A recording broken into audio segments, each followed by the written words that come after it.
Yogyakarta adalah daerah istimewa setingkat provinsi di Pulau Jawa, Indonesia. Uniknya, nama ibu kota provinsi juga Yogyakarta. Uniknya lagi, nama tersebut sering dilafalkan berbeda-beda. Ada yang menyebutkannya Yogyakarta, Yogya, Yogyakarta ataupun Jogja. Banyak destinasi yang ada di Yogyakarta. Salah satunya adalah sentra kaos oblong di Yogyakarta. Assalamualaikum warahmatullahi wabarakatuh. Kali ini saya akan memberikan sebuah materi, yaitu proses pengolahan dan produksi sentra kaos di Yogyakarta. Pada proses pembuatan kaos yang ada di Yogyakarta ini, yang pertama yaitu pembuatan screen, atau pada proses pembuatan ini pembuatan desain gambar di setiap kaos. Jadi sentra kaos di Yogyakarta memiliki 500 desain kaos. Untuk desain kaos, salah satunya adalah sebagai berikut. Yang pertama yaitu Bank BNI Yogyakarta, lalu Becak. Yang ketiga yaitu Benteng Vanderbilt, Candi Buku Yogyakarta, Gedung Bank Indonesia, Jogja 1, Jogja 2, Masjid Gede Kauman, Batik 1, Batik 2, Ontel, dan juga Stasiun Tugu di Yogyakarta. Yang kedua yaitu pemotongan kain. Untuk pemotongan kain menggunakan alat electric cutter yang mampu menghasilkan 1.500 buah potong per hari. Nah, apa itu electric cutter?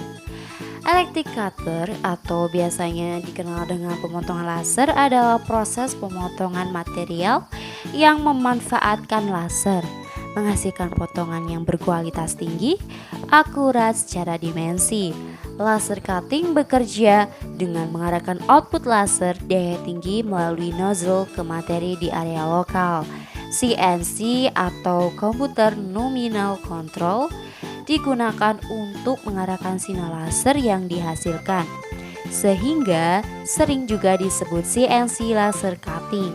Laser komersial untuk pemotongan material menggunakan motion control system untuk mengikuti CNC atau key code dari pola yang akan dipotong pada material. Sinar laser berfokus diarahkan pada material kombinasi panas dan tekanan menciptakan aksi pemotongan.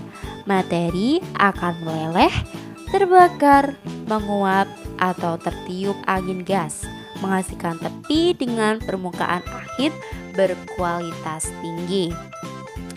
Untuk yang ketiga yaitu proses screening atau proses yang sering disebut dengan penyablonan. Untuk proses pada penyablonan ini adalah salah satu kata yang begitu familiar kita dengar.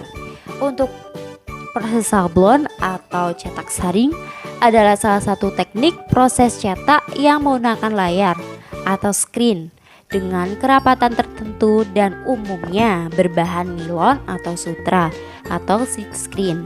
Layar ini kemudian diberi pola yang berasal dari negatif desain yang dibuat sebelumnya di kertas HVS atau kalkir. Kain ini direntangkan dengan kuat agar menghasilkan layar dan hasil cetakan yang dasar atau datar. Setelah diberi fotoresidan disinari, maka harus disirami air agar pola terlihat lalu akan terbentuk. Baik, untuk proses yang keempat yaitu pressing atau proses ini dilakukan dengan heat pressing macin agar tinta sablon menyatu pada kain. Untuk yang kelima yaitu pada proses penjahitan. Nah, proses penjahitan ini menentukan kenyamanan dalam kaos, mulai dari kerapian jahitan hingga kerapatan yang akurat. Pada proses menjahit ini ada salah satu langkah-langkah yang dapat digunakan, yaitu saat menjahit kain kaos sedikit direnggangkan untuk mengatur tegang dan benang. Hal ini bisa dilakukan untuk menjahit kain kaos. Lalu tahap selanjutnya yaitu mengatur tekanan sepatu mesin jahit. Nah, selanjutnya yaitu gunakan benang jahit yang berkualitas dan beri alas kertas pada kain kaos. Untuk selanjutnya yang keenam yaitu quality control. Quality control ini yaitu pemilihan kaos yang layak digunakan maupun yang tidak. Jadi pada tahap quality control ini dapat kita ketahui kaos mana yang layak untuk kita gunakan ataupun yang tidak layak kita gunakan. Nah, yang terakhir yaitu didistribusikan. Yaitu pada tahap terakhir ini kaos yang lolos dalam proses quality control tadi akan dipajang di showroom. Jadi untuk diberikan kepada yang membeli kaos tersebut.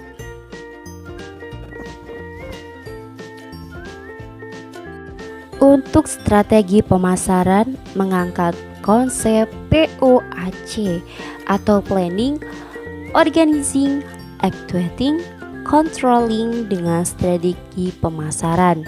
Yang pertama yaitu promosi media cetak seperti surat kabar, majalah, dan lain sebagainya. Yang kedua yaitu dengan media elektronik seperti Facebook, Instagram, Line, TikTok, Twitter, dan iklan radio. Yang ketiga yaitu mengikuti ajang pameran. Yang keempat mengikuti event travel mart. Yang kelima yaitu bekerja sama dengan pihak akademisi. Dan yang keenam yaitu membuka training bagi siswa-siswi SMK atau mahasiswa.